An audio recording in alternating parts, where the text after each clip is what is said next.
I am presenting here a series of 14 chapters from my audiobook titled Ancient Sages of India. This is the sixth one in the series, which is the Sapta Rishis, Part 4, Angirasa.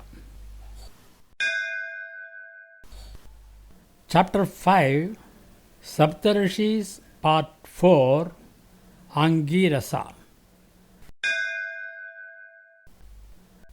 Sage Angirasa is the third Manasaputra of Lord Brahma. Many verses in the Vedas are attributed to Sage Angirasa. Along with the sage Atharva, he is said to have composed most of the Atharva Veda. His wife is known as Shraddha. Mundaka Upanishad comes under the Atharva Veda and it is in the form of mantras. And this Upanishad mentions one of the stories related to sage Angirasa. It is a philosophical idea. The story is like this. A householder by the name Saunaka carried his firewood and reached the forest. Sage Angirasa was doing penance there. The householder approached the sage reverentially and asked, "Sir, teach me that through which the whole universe can be known." Shainako ha vai mahashalaha angirasam vidivat upasannaha papracha kasminnu bhagavaha vijñāte sarvamidam vijñātam bhavati iti. The question looks funny. It is obviously not possible for anyone to know everything by knowing one thing. The question is not to be taken in that sense. Sage Angirasa then explained the two different kinds of knowledge on this earth. The lower knowledge is the hymns, the sciences, the rituals, poetry, astrology, grammar, etc. The higher knowledge is the one that leads a man to something which never dies. In other words, the higher knowledge is something which teaches the indestructible. The higher knowledge is a knowledge of Brahman, the ultimate reality. Sage Angirasa explained this further and said that this body is like a tree in which two birds live. Both the birds look alike, but one is the lower bird and the other the higher bird. The lower bird merely tastes the fruits of the tree. It finds that some are sweet and others sour. The higher bird simply watches the lower bird. One day, the lower bird is tired of everything. It begins to weep.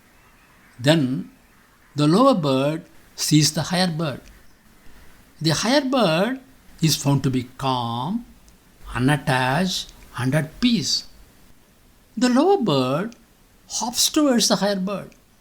It then all of a sudden realizes that the upper bird is also just himself, his true self. Once he comes to know this, the grief of the lower bird disappears.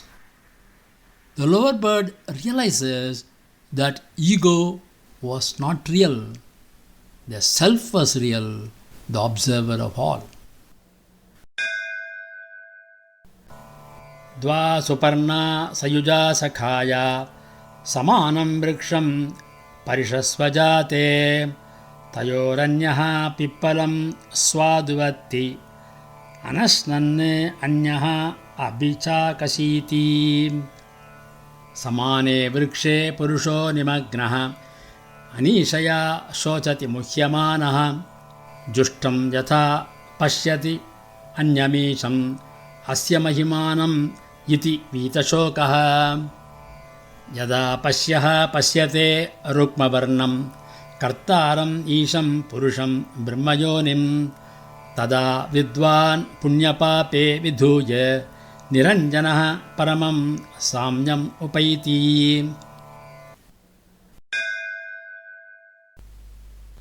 A similar question was dealt with in another Upanishad known as the Chandogya Upanishad. Suppose you take a clay pot and examine what it is. You will say that it is nothing but clay. The entire earthenware is made of clay. So, if you know clay, then the entire earthenware is known in whatever shape they come. This means that an effect is not separate from its cause. So, if you know the cause, you can understand the entire effects of that cause.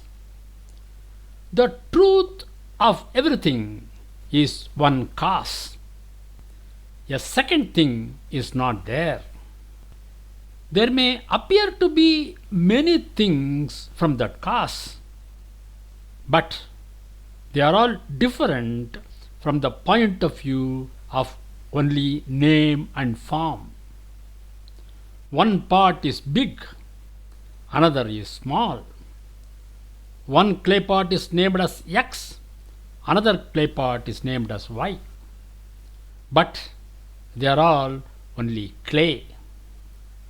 Therefore, you need to know that one reality in order to know the entire universe.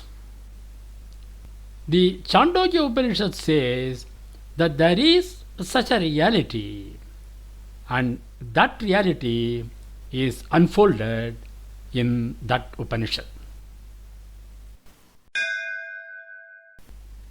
The links for the book as well as the audiobook are given in the description part of this presentation.